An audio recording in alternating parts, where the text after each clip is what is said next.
Boa noite, pessoal. Fazeres Pedagógicos, iniciando mais uma jornada na nossa série sobre os projetos, em específico os projetos sobre educação, sobre relações étnico-raciais.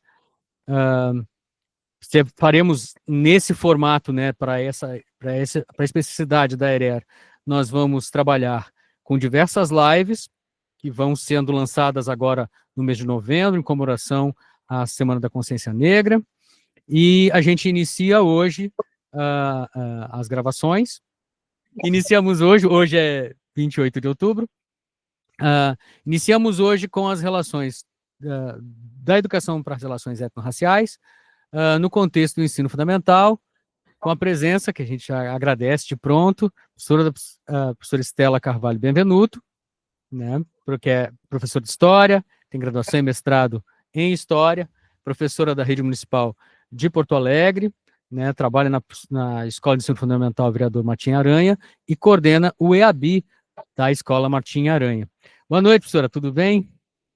Boa noite, obrigado pelo convite, né? É sempre importante poder compartilhar as práticas, o conhecimento de ERER que a gente vem desenvolvendo na Rede Municipal de Porto Alegre. Então, como tu já falastes, eu sou coordenadora, né, do EAB, da EMF Martim Aranha, sou professora de História, mas também trabalho com os anos iniciais na escola, né?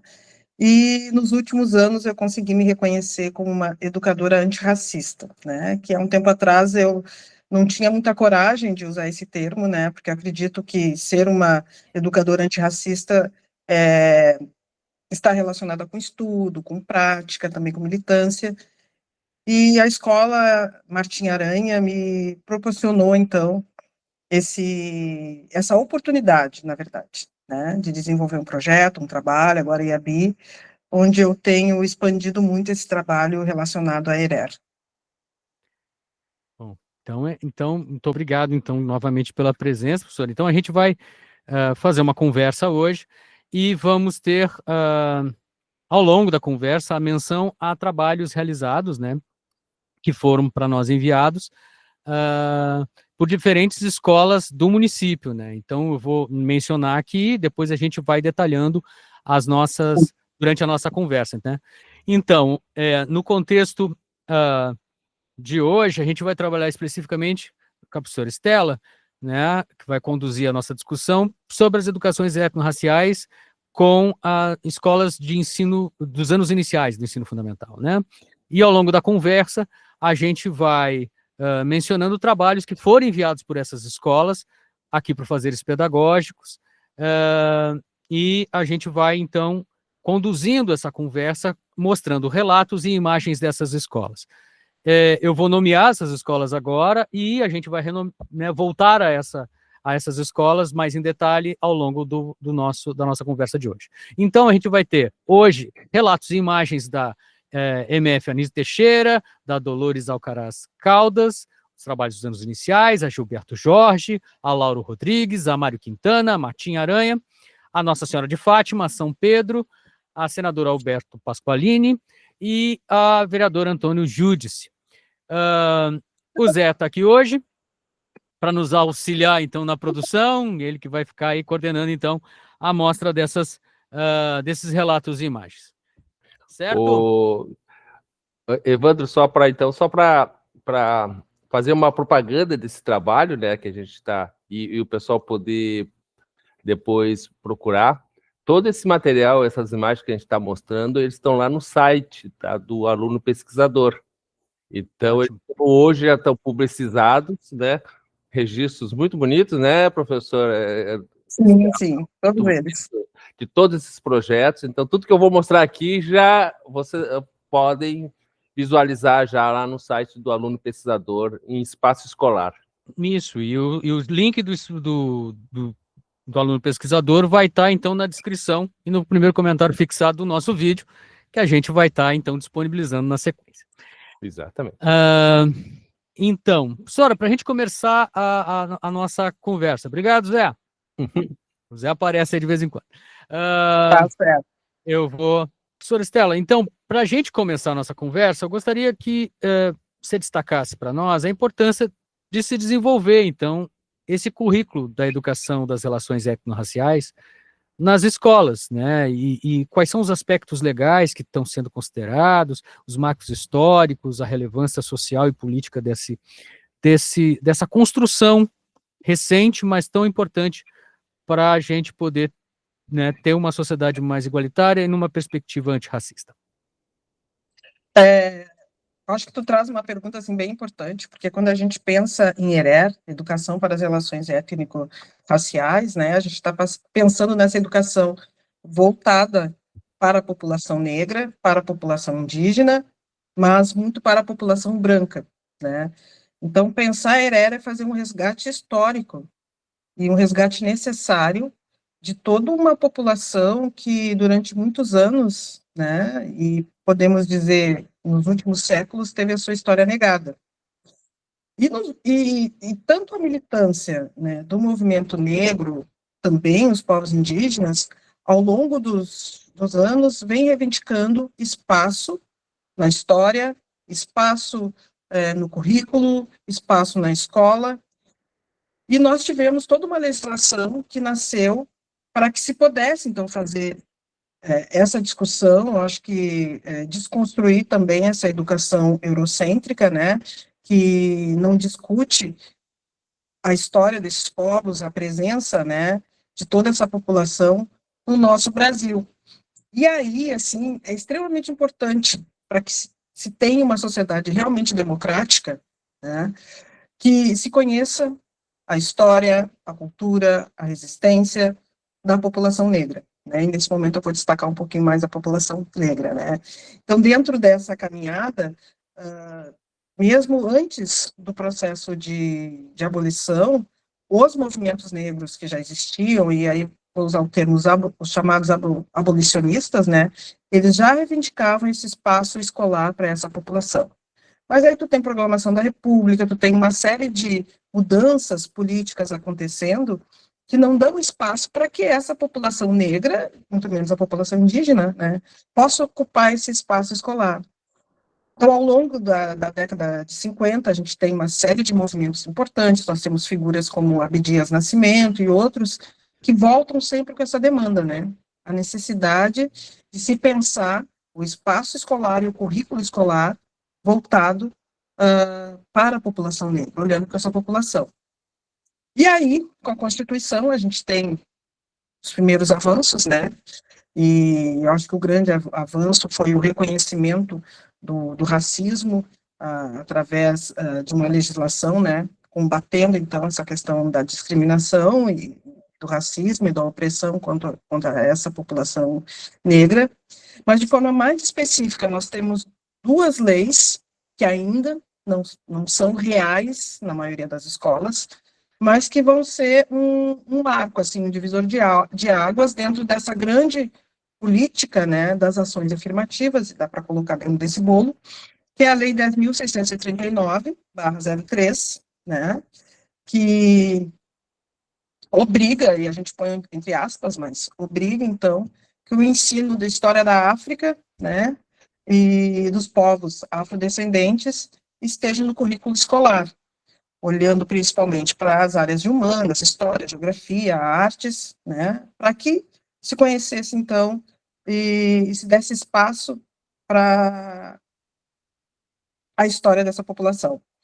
E aí, alguns aninhos depois, pode-se dizer assim, né, nós temos a Lei 11.645, né, /08, que atualmente é a lei vigente. Então, além de se estudar a questão da população negra, né, e história da África e afrodescendentes, nessa lei nós temos, então, a incorporação do estudo dos povos originários, dos indígenas. Então, são duas leis extremamente importantes, né, que na época que foram lançadas, houve todo um movimento e uma série de publicações, no sentido de torná-las realmente uma realidade dentro das escolas, né? Eu sempre ressalto isso, porque na época eu já estava trabalhando, já estava dou aula desde 99, do meu jeito eu já fazia ERER, né? E foi um período muito rico, de muita publicação, né? Mas depois nós tivemos uma série de mudanças políticas. Eu gosto de caminhar um pouco também por essa estrada e dizer que as políticas públicas também foram se esvaziando, né? O movimento negro, principalmente, sempre pedindo e exigindo, né, que isso fosse colocado em prática. Mas passou-se o tempo, nós temos hoje 25 anos, 22 anos, né, da 10.639, e ainda não é uma realidade palpável em termos de currículo. Muitas escolas, né, muitas mantenedoras, prefeituras e estados, né, trabalham de uma forma ou de outra com essas questões. Mas para se tornar real, necessita ser currículo. Né? Não é a obrigação da professora negra da escola, não é a obrigação só do professor de história, ou de geografia, ou de artes, ou a professora de português. Todas as áreas, né, têm que trabalhar esses temas que durante muito tempo foram esquecidos. Melhor, eles não foram esquecidos, né? Eles foram retirados. Não existia, por parte das elites, eu vou usar esse termo, né? Mas, enfim, para quem produzia o conhecimento, não existia uma preocupação, né? E nem interesse que se falasse dessas questões que dizem tanto, né, dessa nossa população negra no Brasil. Certo, professora. É super importante um ponto que destacas, que é esse tornar currículo, né? E essa luta constante para transformar os conhecimentos, os estudos, as práticas, né, acerca, né, das populações africanas e dos povos originários, currículo, né? Discutir essas questões. Acho que tu tocas na questão né, da retirada ou do silenciamento curricular quanto a esses temas durante muito tempo, e o quanto isso é importante para que a gente possa avançar no sentido de uma sociedade antirracista. E nesse contexto, o surgimento dos EABs, né, os EABs, eu vejo gente falando EAB, gente falando EAB, eu vou até lhe perguntar se há alguma pronúncia correta da sigla, né? O surgimento dos EABs na rede municipal. Então, se você pudesse historicizar um pouco e no que consiste, em linhas gerais, essas estruturas que estão sendo implementadas nas escolas, algumas, e aí cada escola com a sua velocidade, e gostaria que comentasse um pouco o que são esses espaços, né, voltados para o estudo da ancestralidade africana e dos povos originários. Como eu estava falando anteriormente, né? A ERER, ela, de uma certa forma, ela sempre foi desenvolvida na rede municipal. A rede municipal de Porto Alegre, e aí sempre foi um movimento muito dos educadores e das educadoras, né? Em algum momento, principalmente em novembro, tratar das temáticas, né, relacionadas à população negra. Então, novembro normalmente se fazia atividades, né, voltadas a esse resgate, né? Vamos movimentar isso. E aí eu volto um pouquinho na questão anterior, né, trazendo a importância da Lei 10.639, porque essa lei, ela não mexe só no ensino fundamental, ela mexe também no ensino superior. E nós temos um movimento muito importante que vem acontecendo nas universidades, né? Demora, às vezes, um pouquinho para chegar no espaço escolar, no ensino fundamental, principalmente, mas nós temos um movimento de pesquisas que trazem novos temas, que trazem novos personagens, né? Figuras históricas negras que foram durante muito tempo esquecidas, hoje elas já fazem parte do cotidiano das escolas, né? Durante muito tempo, não se conhecia quem era Beatriz Nascimento, Sueli Carneiro, e tantas outras figuras importantes, né, que tiveram um papel de militância, de protagonismo. Então, isso está muito relacionado à Lei 10.639, né, que fez com que a própria universidade, as próprias pesquisas, elas começassem a olhar, né, para essa população. E aí eu venho agora um pouquinho nos EABIs, né, e trazendo um pouco dessa história na rede municipal. Então, mesmo na rede municipal, sempre, principalmente durante o período, né, dos primeiros governos ali, início de 2000, a partir de 2003, sempre se teve um GT, né, um grupo de trabalho para se pensar essa questão da população negra, principalmente a população negra, mais até do que as questões indígenas. Mas isso durou até um certo período, as escolas, de uma forma ou de outra, sempre fizeram seus movimentos, né? Então a rede municipal sempre teve um olhar mais carinhoso, digamos assim, para isso, né? Só que teve um momento que isso estabilizou, assim, não estabilizou, parou, né? Era uma coisa meio independente. A escola faz, não faz, os GTs eles foram desarticulados, né? Até que em 2022 ocorre uma certa pressão, né, para que a lei seja colocada de forma efetiva, né? E uma das assessoras da Secretaria Municipal de Porto Alegre, ela resolve que é uma mulher militante, uma mulher que tem toda uma história desse trabalho, né? Ela resolve ir atrás e dizer, olha só, tem que se colocar em prática a Lei 10.639, né, a 11.645, porque existe até recurso financeiro para que isso aconteça. E a partir desse movimento, né, surge então a ideia de criar um espaço específico dentro das escolas para que se tenha uma ou um profissional que tenha uma prática, que já tenha conhecimento, né, para que possa ser o articulador das temáticas da ERE, né, Educação para as Relações Étnico-Raciais, dentro das escolas.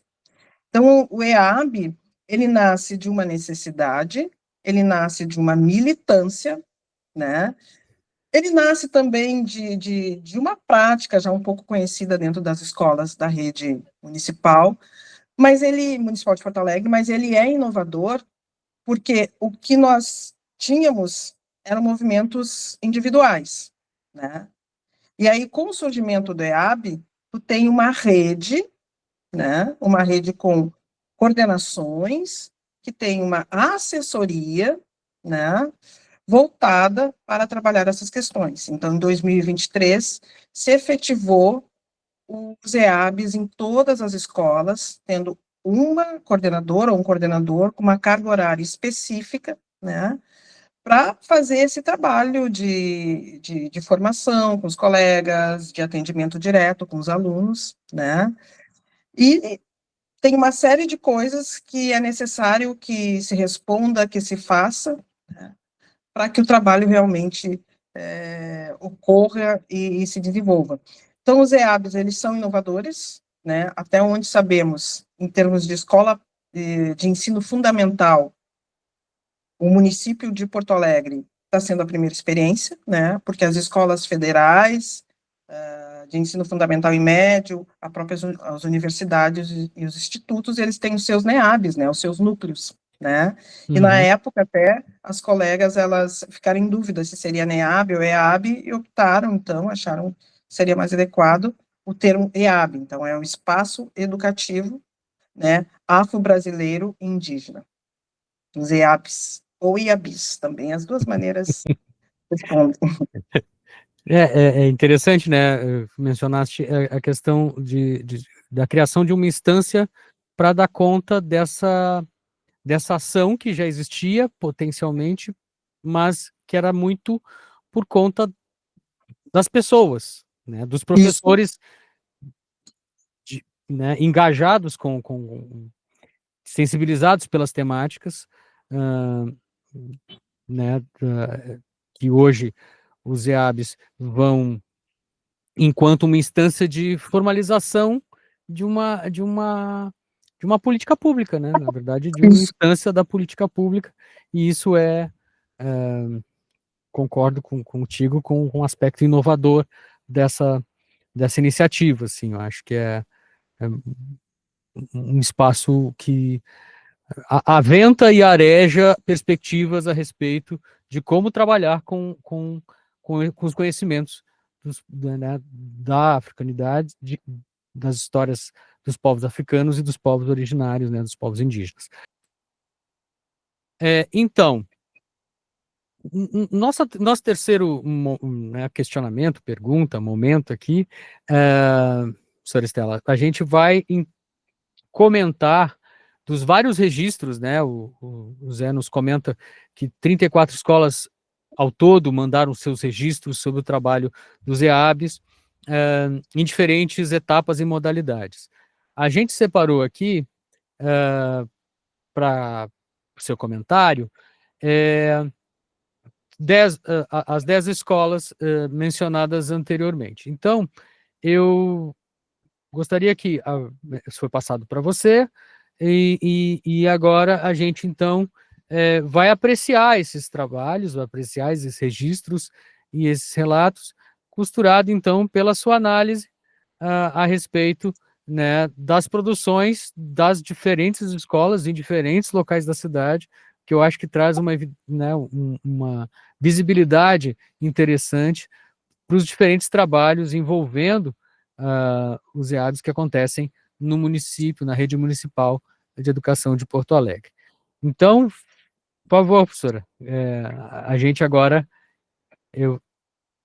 acompanha a sua apreciação sobre os trabalhos que a gente tem em tela.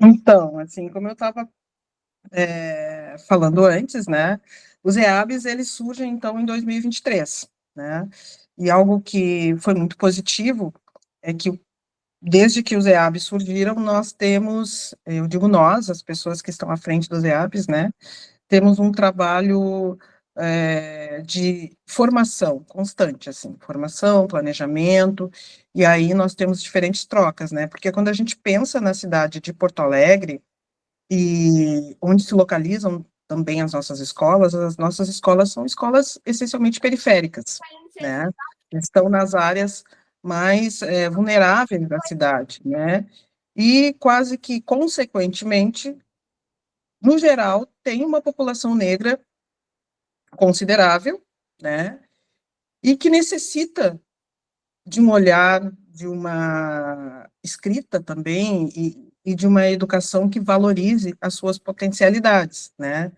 Então, assim, quando a gente pensa nas questões relacionadas à população negra e indígena, uma das primeiras coisas que surgem, e dos conceitos importantes, né, é trabalhar essa questão da ancestralidade, identidade, território, né, memória, entre outras coisas. E é algo que, apesar das particularidades, né, das diferentes escolas, no geral nós trabalhamos, né, e eu sei que as minhas colegas e a Bi, quando assistirem, né, eu acredito que vão concordar um pouco, mas nós procuramos sempre respeitar muito o território e a realidade que nós temos, né, porque cada escola é uma escola, né, cada escola tem sua história também, e a partir disso, então, a gente vai fazendo essas costuras, né, e uma coisa muito positiva entre nós, das coordenações dos EABs, independente de ser Zona Sul, Leste ou Oeste, né, ou Zona Norte, é que nós temos a prática de trabalhar juntas, né, então nós fizemos essas trocas. E dentro dessas trocas, nós temos, assim, alguns exemplos que são muito interessantes, né, porque o EAB, ele é responsável por trabalhar não só a população negra, quanto a população indígena, né, e aí é muito interessante que, muitas vezes, e nós já temos uma grande bibliografia, uma bibliografia considerável, né, que trata das questões ligadas à população negra, né, e do racismo, e como isso impacta, e todas essas questões. População indígena, ainda temos muito a estudar e a construir, mas o bom também é que hoje a gente tem muito mais acesso, né, a essa população do que anteriormente.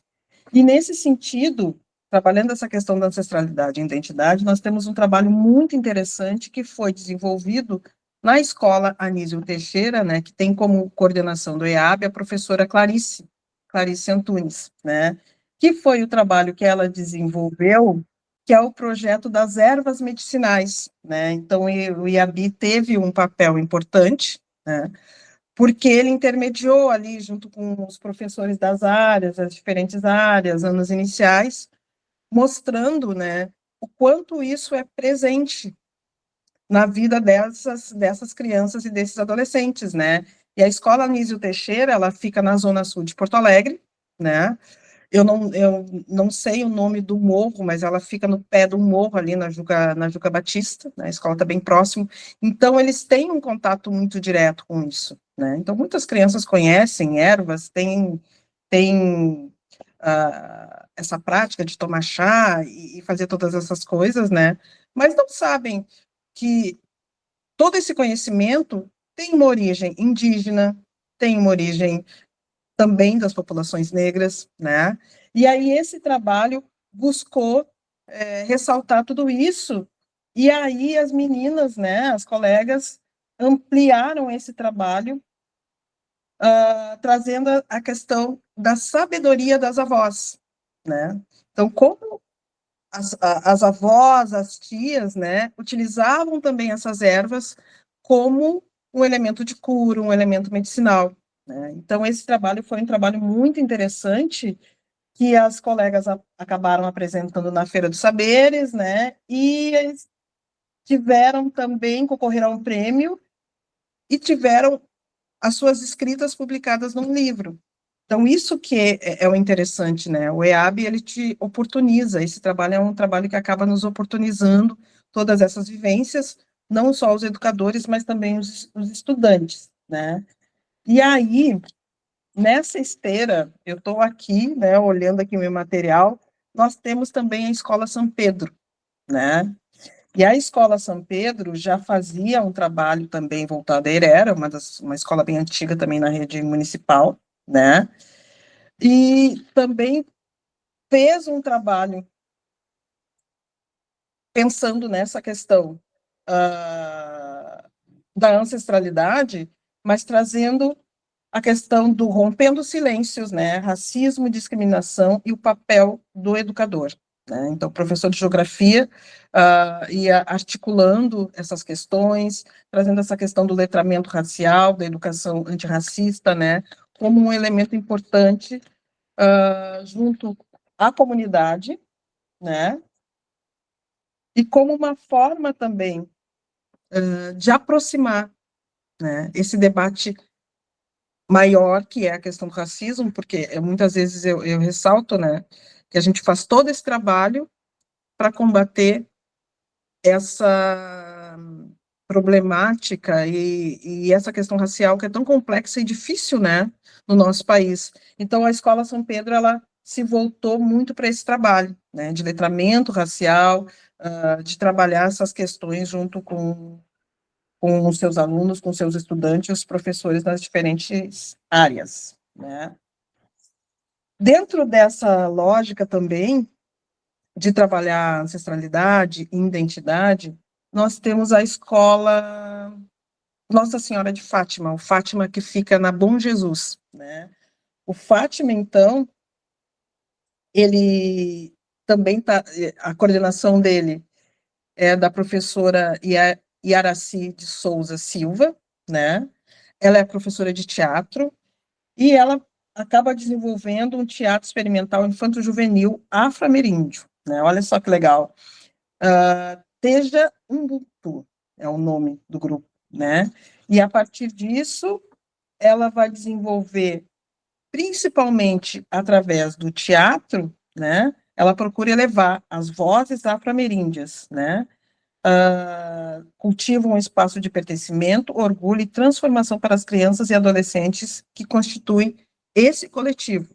Então, a partir disso, né, a partir desse grupo, ela vai desenvolvendo as atividades do ERER dentro dessa nossa escola.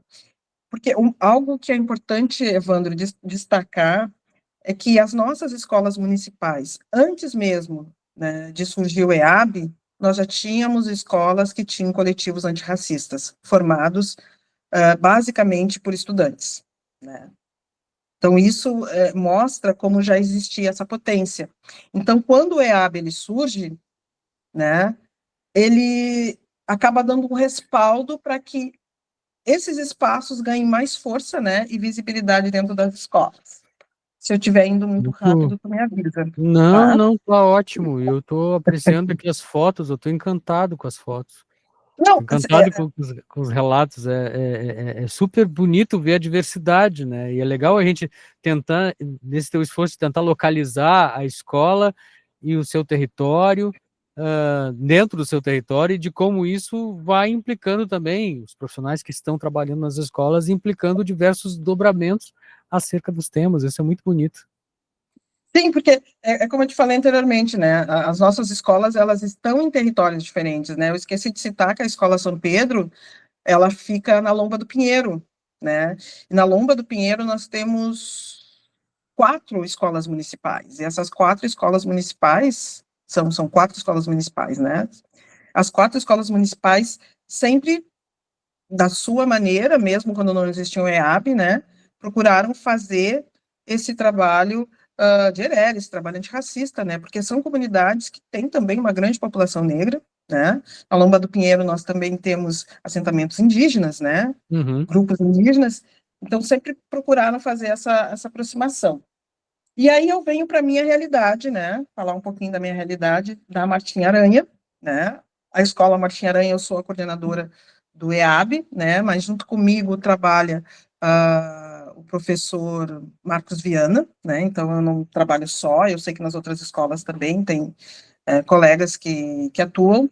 E na Martinha Aranha, que fica na Cruzeiro, ali nós temos, eu sempre digo que eu tenho uma realidade que eu acho muito interessante. Eu tenho 90% dos meus alunos negros, né? Então, quando eu chego na escola em 2022, eu me deparo, né, com essa realidade e eu achei muito interessante, né? E eu fui para a escola para desenvolver um projeto de ERE. Então, na Martinha Aranha, desde 2022, se intensificou, desculpa, esse trabalho, mesmo antes do IABI, né? Então, ali eu organizei o coletivo Falas Negras, também coletivo de estudantes, e com o coletivo começou esse debate, principalmente voltado à questão do racismo, né? Que eram práticas que existem ainda na escola, mas que incomodavam não só aos nossos estudantes negros, né? Mas também a muitos dos educadores, porque eles queriam entender de que forma poderiam lidar com isso. Então, o coletivo Falas Negras foi algo muito bem recebido pela comunidade escolar, não só pelos estudantes, mas também pelas famílias, né? Porque naquele momento se focou muito trabalho, até hoje se foca muito trabalho na questão da identidade. Quem somos? Somos negros, então como podemos nos reconhecer como negros e negras, né? E foram vários os trabalhos que eu desenvolvi e desenvolvo, né, junto com meu colega nessa escola.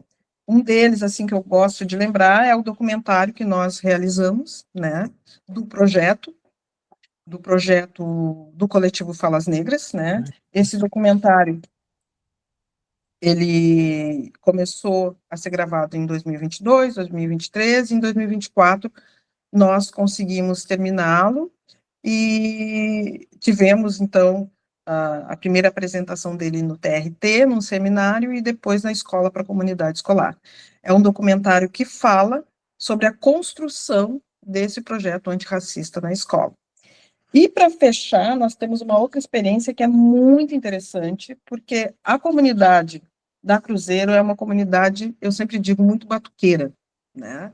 Nós temos também muitos alunos que são ligados às igrejas evangélicas, mas a comunidade batuqueira é muito forte. Então, logo que eu cheguei, assim, e de uma forma muito sem intenção comecei a falar dessas questões, foi algo que chamou a atenção dos alunos. Então, desde 2023, eu faço a festa dos Ibiejes, né? Yeah. são os orixás gêmeos, né, dentro da tradição iorubá.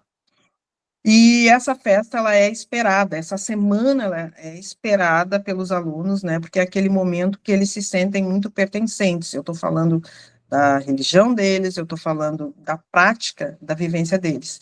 E aí, esse ano nós fizemos um trabalho que durou toda a semana, né, nas fotos mostra uma troca que nós tivemos com a Escola Loureiro, que tem um grupo de dança, né, e esse grupo de dança faz a dança dos orixás, e eles fizeram uma visita e fizeram um trabalho lá na escola. Então, o nosso trabalho lá na escola, ele é muito voltado para essa questão da ancestralidade, identidade e autoestima dessa juventude negra, né? E a partir daí, a gente vai construindo também com os outros colegas uma série de atividades, e a mais importante delas, dentro disso, são as oficinas de embelezamento, que desde 2022 nós realizamos com as meninas do coletivo, e vamos levando, assim, já visitamos várias escolas, né, já fomos em várias escolas falando do coletivo e da importância dos estudantes também se organizarem nessa luta antirracista. Mas, Desculpa. Não, pode concluir, Stella, desculpa. Não, mas eu já concluí, pode continuar, Evandro. Não, primeiro, esse documentário sobre o coletivo Falas Negras, ele está disponível no YouTube? Ainda não, nós não disponibilizamos porque a gente ainda está trabalhando nele, né? Uhum. A ideia agora é transmiti-lo agora durante o mês de novembro, né? Uhum. No espaço da escola. Uhum. E logo em seguida poder lançar também no YouTube e também participar de festivais e outras coisas, né? Coisa boa. É um documentário feito com muito carinho, assim, né? Para falar da nossa comunidade escolar. Perfeito. Assim que ele tiver liberado para exibição, seria interessante colocar na nossa live como um elemento para continuar, né, para aprofundar o debate.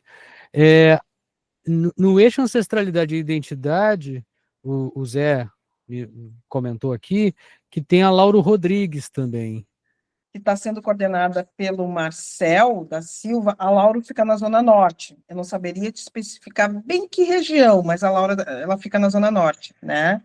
E eles têm um trabalho desde 2023 que é muito interessante, que é da heteroidentificação, que a colega até destacou, que é dos trabalhos que teve um papel importante também para a comunidade, né, para a comunidade como seu todo, né, e ela fala aqui, a colega no relato, né, que na matrícula, normalmente, tu tem que fazer esse exercício da autodeclaração, né, e que muitos deixavam em branco, né, ou não informavam a sua cor, sua etnia, raça. E com esse trabalho que começou a ser feito na escola, né, reconhecendo a relevância dessas formações, né, a escola começa, então, a desenvolver todo um trabalho de auto-identificação, de auto-reconhecimento, né. Então, a partir daí, até mesmo esse momento que, às vezes, é um momento meramente burocrático, né, de fazer esse registro, elas perceberam que as pessoas começaram a se declarar e se identificar como negras, né? E isso, as colegas que trabalham no EABI viram como algo importante até para desconstruir estereótipos, né? Trabalhar essa questão da autoestima, entre outras coisas, né? E os alunos também começaram a se questionar sobre o seu lugar como jovens negros, indígenas, enfim, mas principalmente como jovens negros, e uma coisa que ela traz também é a questão das práticas religiosas, né, das práticas religiosas de matriz africana, ganhando um espaço a partir desse autorreconhecimento. E depois... Isso. Acho que do eixo ancestralidade e identidade, aí eu acho que a gente cobre as escolas. O que eu queria comentar antes da gente ir para o eixo história e território é a potência que essas discussões sobre diversidade étnica trazem de volta as manifestações culturais para dentro da escola. Como a cultura, né, o chá, o batuque, o tambor, Verdade. né, a trança, como que com tanta, nesse contexto dos anos iniciais, avaliações externas, etc., né, a cultura sempre fica meio que em segundo plano, mas a potência que os trabalhos dos EABs têm com relação às manifestações, como uma grande estratégia, me parece. Não sei se leio de maneira apressada, mas me parece isso, né? É a manifestação cultural, a manifestação artística, é o teatro, leio certo quando leio que essa é uma das grandes estratégias para a gente poder fazer uma discussão para uma sociedade antirracista? Com certeza. Porque eu gosto muito de criar termos, conceitos, né? E às vezes eu ainda utilizo o conceito, né, de erer perfumaria, né? Quando tu tem grandes movimentos, mas não se aprofunda as Uhum, questões. E é como eu falei anteriormente, né? A rede municipal de Porto Alegre sempre se teve movimentos falando sobre erer, mas ficava muito reservado ao novembro, né? E muito aquela coisa, vamos chamar alguém para uma roda de capoeira, né? Vamos uhum, chamar alguém para fazer uma dança, que são elementos importantes, mas a Herera ela vai muito além disso, né? E o espaço do EAB, ele conseguiu colocar literalmente esse bode na sala, assim, e dizer, olha só, meu colega de ciências, eu preciso conversar contigo sobre cientistas negros, né? Meu colega de matemática, eu preciso que tu trabalhe comigo, né, dados do IBGE para a gente discutir em que lugar está essa população negra em termos de território. Então, eu acho que o EAB ele consegue fazer essa movimentação dentro das escolas, né? E isso é muito, muito, muito positivo, assim. E nisso vem uma nova leitura dessas questões culturais. Então, a uhum, capoeira não é só a capoeira, né? A capoeira, tu tem toda uma historicidade. Junto da capoeira, daquele ritmo, tu pode estar pensando a questão dos tambores, enfim. A gente consegue diversificar hoje com muito mais facilidade, né, do que há 10, 15 anos, quando às vezes eu fazia esse trabalho de EREV nas escolas e às vezes me concentrava somente em um tema ou ficava muito nos estereótipos, né? uhum. Não, Então hoje a perfeito, gente tem isso de uma forma muito mais rica. perfeito, perfeito. Acho que agora a gente passa para o segundo eixo, né? O eixo que a gente denominou didaticamente aqui de história como um elemento comum para essas escolas, para o trabalho que as escolas que nós vamos mencionar na sequência desenvolvem, que é um eixo chamado História e Território. Sim, sim, sim. Começamos por qual, professor? A gente começa acho, pela Gilberto Jorge, que é uma escola que fica na Zona Sul, né? Uma escola integral, né? De educação integral, uma escola bem pequena, Gilberto Jorge, mas ela tem também um público muito específico. É uma escola que, acho que a Gilberto Jorge deve ter mais ou menos uns 300 alunos, né? Mas quem está à frente da coordenação do EAB é a colega Valmira, né? E fica no Morro Alto, no bairro Ipanema, né? E a Gilberto Jorge, as colegas destacam, né? Que elas já desenvolviam, né, um trabalho dentro dessa temática da ERER desde 2020, ou um pouquinho antes, né, procurando fazer essa integração, buscando essa relação, principalmente com a comunidade, através da realização de oficinas temáticas, né, procurando abranger várias áreas do conhecimento, né. E aí, a educação para a diversidade é um dos elementos que elas colocam como importante, né? Porque destacam também que é uma comunidade diversa, né? É um território que tu tem uma população branca considerável. Eu fiz uma visita, né, na Gilberto Jorge com as minhas alunas para apresentar o coletivo e para apresentar também o projeto de embelezamento, E uma das coisas que chamou a atenção das nossas alunas é que a grande maioria dos estudantes eram brancos. E como na maioria do Martim Aranha as e os estudantes são negros, eles ficaram um pouco em choque, né? Parecia um mundo novo. E aí, o que as colegas procuram fazer, né? Mapear esse território e trazer para eles, né? Essas outras realidades, através das rodas de conversa, leitura, né, sobre o tema, sobre as temáticas que são relacionadas à questão racial, através de um projeto de um grupo antirracista. Elas desenvolveram na escola, né? Pensando que esse território também é um território muito branco. Então, trazendo muito esse debate, né? Qual o papel da branquitude na questão racial? E, nesse sentido, eu acho que o Gilberto Jorge, ele está pensando bem dentro dessa perspectiva do território, de como trabalhar essas questões dentro dessa realidade da escola. E aí, depois, a gente tem o Dolores. O Dolores é uma escola que fica na Restinga, né, na 4ª unidade. Eu trabalhei durante 8 anos do Dolores, eu tenho muito carinho pela comunidade da Restinga, né. A comunidade da Restinga do Dolores é uma comunidade muito mista, assim, tu tem alunos negros, tu tem alunos brancos, né. O Dolores é uma das maiores escolas da rede municipal, e posso falar tranquilamente que há muito tempo se faz ERER no Dolores, né, e eu acho que o EAB, ele só veio enriquecer e olhar, assim, com mais carinho, né, porque a Restinga, ela é uma comunidade muito grande, e cada escola, né, ali nós temos o Pasqualini, temos várias outras escolas, e cada escola tem as suas características, né.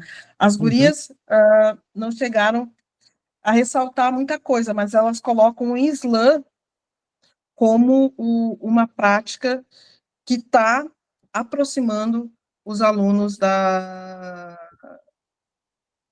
comunidade e está aproximando também desse trabalho do EAB. E aí é muito interessante, como eu falei antes, né? Cada comunidade tem a sua característica. E eu sei que se eu tentasse fazer um trabalho de Islã na minha escola Martim Aranha, seria muito difícil. Porque a minha comunidade, por mais que ela esteja no meio ali, quase no centro, os nossos jovens conhecem basicamente a realidade deles ali, que é a realidade cruzeiro. Diferente da Restinga, onde todas essas práticas de slam, rap e outras coisas, já é muito presente, né? Porque é um bairro que tem uma vida cultural muito rica. Sim. Interessante isso. E aí eu acho que eu fecho, se eu não estou enganada, com a Mário Quintana. Isso? Não sei. Ainda Eu acho que temos não a é. Júdice e a Pasqualini aqui pela Tá, listagem. isso, né? Que aí eu Mas, tô pela lista que o Zé me passou aqui. isso, eu estou indo aqui. Tem o Júdice, isso, e tem o Pasqualini, né? Isso. Mas O vamos para Mário Júdice, Quintana, e depois a gente fala isso, né? Aqui a Mário Quintana também é uma escola da Restinga, tá? Mas ela fica em uma outra área da Restinga, seria a Restinga Velha, né? A professora que está à frente é a professora Janice, né, da Silva. A Mário Quintana fica na Vila Castelo, agora eu localizei melhor, tá? Ali na Restinga. É como eu estava te dizendo, as realidades são muito diferentes, né? E às vezes os territórios eles são um pouco isolados também. Então, a professora colocou aqui, a colega coordenadora, né, que as atividades desenvolvidas, elas procuram fazer com que os alunos, eles se apropriem dos temas, né, dos temas que são abordados no cotidiano escolar, relacionados principalmente a um letramento racial, né, a uma ação antirracista, né, e ela ressaltou algo que é muito importante, né, que o próximo desafio da escola, quanto a esse tema racial, é a elaboração de um protocolo antirracista para professores, alunos e funcionários. E isso é muito importante. E é algo que a gente está discutindo dentro da EAB, né, enquanto coordenação e nas escolas. Porque o racismo ele não se acaba porque nós temos um EAB, ou porque estamos trabalhando ERER, né? Então, nós temos muitas situações de racismo dentro das nossas escolas, e independente da população escolar ser mais negra ou branca, né? Isso vai acontecer. E ter um protocolo, né, como agir frente a essas situações é bem importante. Então, aqui elas destacam que está sendo um dos grandes desafios esse trabalho, já que as temáticas que são discutidas, né, acabam incitando essas questões dentro desses espaços. E aí nós vamos para o Júdice, né? O Júdice também é Zona Norte, né? É no bairro Humaitá. A coordenadora do Júdice é a professora Renata Zanella, né? O Júdice é uma das escolas que foi atingida pela enchente, eu acho que a colega, né? Ela até ressaltou isso, né? Que o trabalho também é realizado com as turmas dos anos iniciais. E ela destacou principalmente o trabalho voltado a uma mitologia indígena, né? A origem do beija-flor, e que a partir disso, então, ela desenvolveu esse trabalho, né? Intercalado com a escuta da narração em língua maraguá, né? Que foi feita pelo autor. Então, a partir dessa literatura, ela desenvolveu esse trabalho voltado, né, para a questão indígena, que é algo que nós temos aprofundado muito nesses estudos do EAB, porque, como eu falei anteriormente, nós temos já uma narrativa muito boa e consistente, né, sobre a população negra, a gente tem muita coisa, mas sobre a população indígena, ainda se tem muitas coisas a se estudar e se trabalhar. Então, esse trabalho foi desenvolvido, né, dentro do EAB, com as turmas de alfabetização, né, buscando essa questão da escrita, né, e também com as turmas dos anos iniciais e finais, e onde ela foi buscando uma série de desafios, onde a questão da escuta da língua nativa, a percepção de diferentes cosmos, visões sobre a vida e a morte, né, e por aí foi o trabalho da professora dentro do Júdice. E o Pasqualini, eu acho que fechou, né? Isso, aí com a Pasqualini. Com a Pasqualini fecha. Pasqualini também, a Pasqualini também é Restinga, tá? Também é Restinga Nova. O colega que está à frente do Pasqualini é o professor Guilherme Palermo, né? O Pasqualini, eu posso dizer que tem já tem uma caminhada muito legal, assim, em relação à questão da ERER, né? Ele tem o coletivo Meninas Crespas, que surge no Pasqualini, ele tem o Afrotinga, né, que já há muitos anos eles organizam, e que também desenvolve questões relacionadas à ERER, né, e, na verdade, são dois professores, o Guilherme e a professora Silvia Letícia, que estão à frente do EAP, né. E aqui eles destacaram, né, alguns trabalhos que foram realizados, né.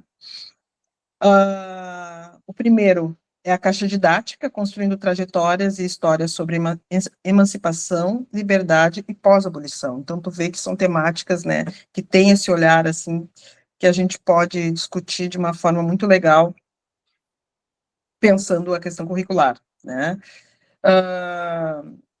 Então, o projeto resultou em uma caixa didática contendo cartelas, vídeos e sugestões de atividades reflexivas, todos produzidos coletivamente pelas alunas, né? E aí a discussão sobre a ERER mostrou-se essencial para desconstruir narrativas hegemônicas, principalmente ligadas à questão racial, ao racismo, de forma mais específica.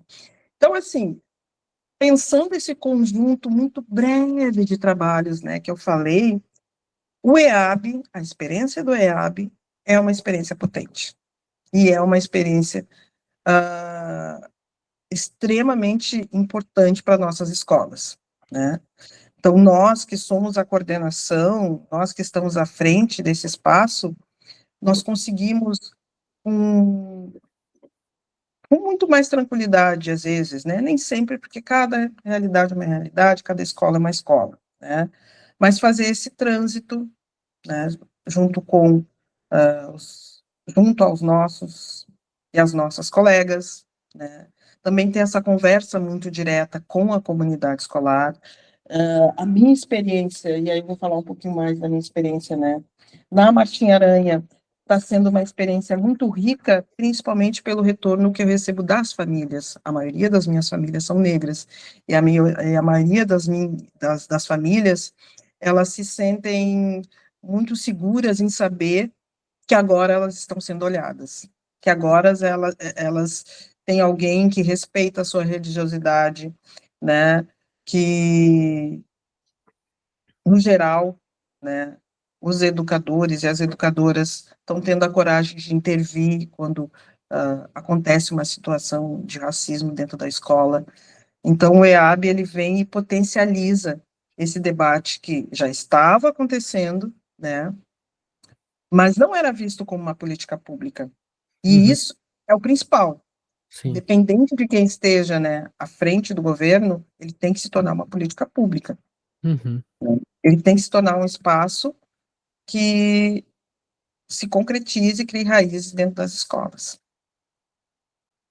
Esse é um ponto fundamental, né? E esse é o cotidiano né, o dia a dia, e de como espaços como a EAB, como tu já mencionaste, contém né, contempla essa potência de trabalhos que já vinham sendo realizados, mas que ganham outros contornos e novas possibilidades. Para a gente ir encerrando, tu já mencionaste, então, a questão das potências, como é que o EAB, nesse contexto atual, né, governamental, tem se... Qual é a relação, vamos dizer assim, né, os EABs nesse contexto atual da Rede Municipal de Educação, e os principais desafios, eu colocaria também como assim, perspectivas para o futuro, o que a gente tem, o muito que avançamos, né, acho que a perspectivar para o passado é isso, perceber o quanto a gente avançou e refinou e elaborou melhor as discussões por uma educação antirracista, e pensar agora essas relações mais atuais e perspectivar também para o futuro, né? Pensando em quais seriam, assim, aquilo que poderia, no futuro, vir a ser novas temáticas, novas possibilidades dentro do conjunto de estratégias voltadas para uma educação antirracista. Como eu falei anteriormente, assim, eu sempre cito muito a necessidade do currículo, né? E algo que nós defendemos desde que nós iniciamos, né, à frente dos EABs, eu falo nós porque o grupo, né, que está à frente dos EABs é um grupo muito unido, porque nós sabemos que lidar com as questões raciais é sempre muito complexo, problemático, e as pessoas resistem muito, né? Como tu mesmo, né, estava citando, nós não estamos num contexto, atualmente, né, de Secretaria Municipal de Educação que seja muito favorável, né, a discutir essas questões. Mas, ao mesmo tempo, existe toda uma pressão que vem de cima, no sentido de torne-se efetivo as questões relacionadas às duas legislações voltadas para a população negra, né, e população indígena. Então, tu tem prêmios nacionais, né, que envolvem recursos financeiros, tu tens toda uma pressão também por conta dessas populações, enfim, queremos estar Movimentos sociais, dos né? movimentos sociais, né? Tudo tem uma série de coisas que pressiona.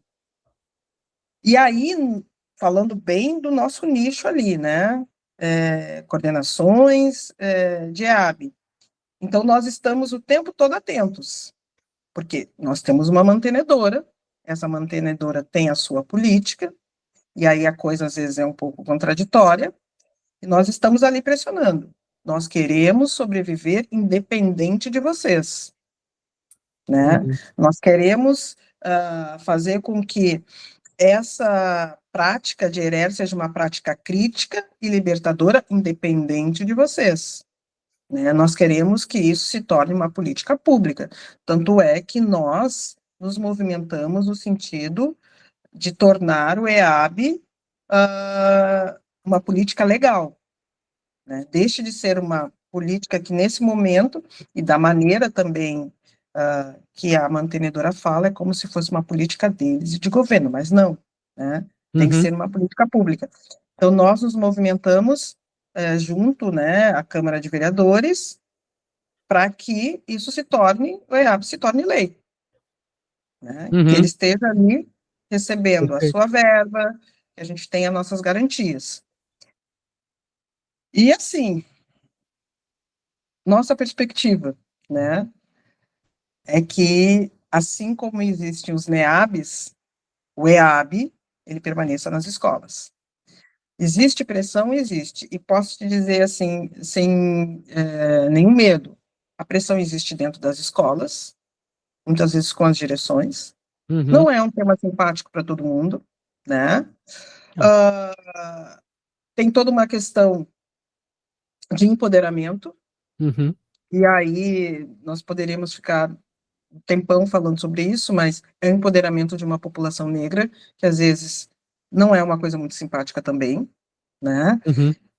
Mas é algo urgente, necessário, e que já deveria ter acontecido, né? E agora, acho que o principal passo é tornar isso currículo. Currículo no sentido que todas as áreas tenham que trabalhar essas questões que são relacionadas à ERER, né? E que não seja algo temático, agora em abril eu vou trabalhar a população indígena, agora em maio eu vou trabalhar isso, agora em setembro. Não.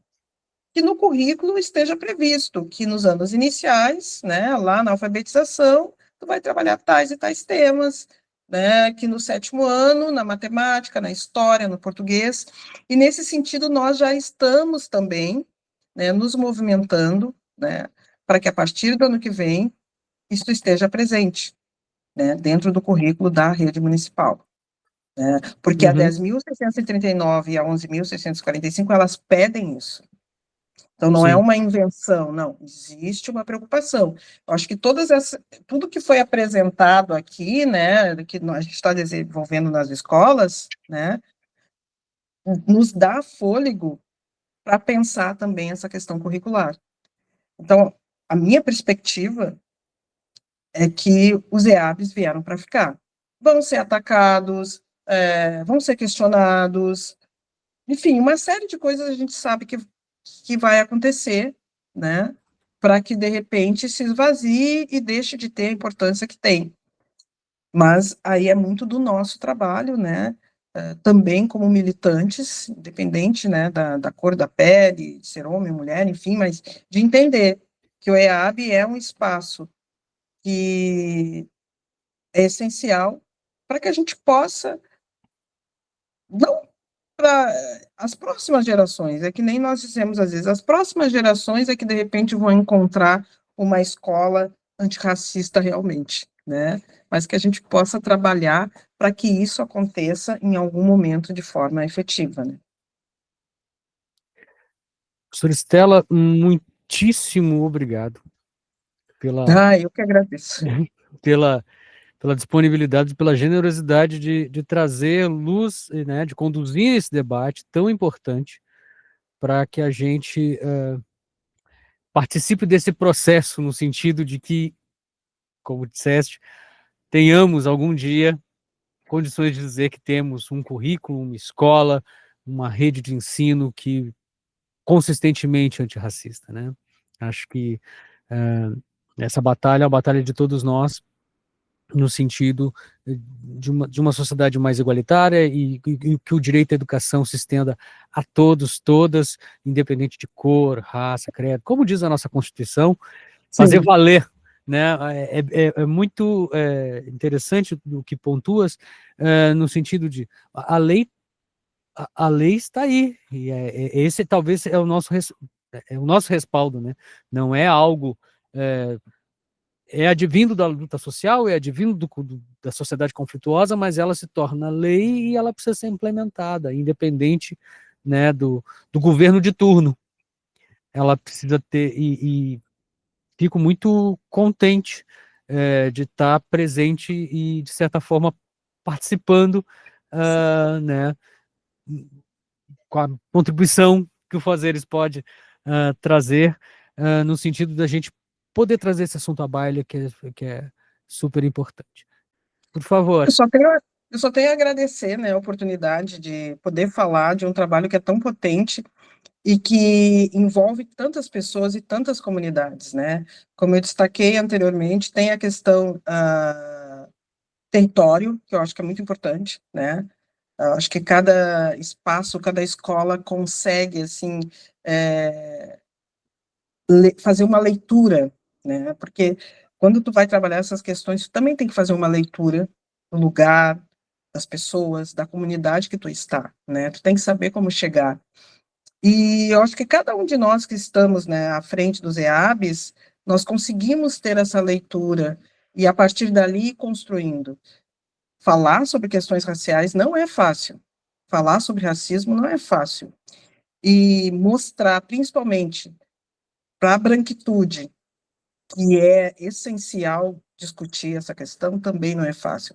Já que as nossas escolas, em sua maioria, os docentes, as direções, as supervisões, elas são brancas, né? Elas são negras. Então, esse também é um outro desafio, né? Uhum. Mostrar o quanto esse debate, ele não é somente um debate negro, ele é um debate branco, né? E aí, se nós queremos transformar, e transformar no sentido de tornar a nossa sociedade democrática, com mais equidade, respeito, e se a gente quer emancipar as nossas crianças da periferia, então tu tem que entender que está mais do que na hora de não só discutir, né, de fazer realmente a diferença, e a escola tem que fazer esse papel, porque muitas vezes a escola é a única coisa que se tem nesses lugares. Mas eu volto a agradecer muito, muito, muito, e que vocês também possam conhecer de perto, assim, cada um desses trabalhos, né, da Zona Norte, a Zona Leste, né, a Zona Sul, porque os nossos trabalhos são muito potentes. Com certeza. Obrigado, Sra. Estela. Prazer, né? Foi um momento de muito aprendizado para mim. Sempre mas esse tema como disseste, é um tema sensível, acho que envolve a todos nós. E eu acho que as contribuições para a gente poder ter essas dimensões territoriais, de especificidades da questão étnico-racial nas diferentes escolas, eu acho que tivemos um belo panorama. Obviamente que cada escola que nos mandou material, se a gente fosse lá, a gente teria outras vivências e outras compreensões acerca dos trabalhos. Na medida do possível, fazemos isso. O Zé é um cara que faz uma itinerância formidável pela cidade. E isso muito me honra de estar aqui com ele para poder a gente ter esse lastro para poder fazer os fazeres pedagógicos. De minha parte, acho que a gente pode ir, né, fechando a tampa do nosso trabalho aqui, e aí a gente vai fazer, agradecer muitíssimo a participação, tá? Zé, mais alguma coisa? É isso. Então é isso, pessoal, fazeres pedagógicos, encerrando mais uma jornada. Muito obrigado, até uma próxima. Até mais.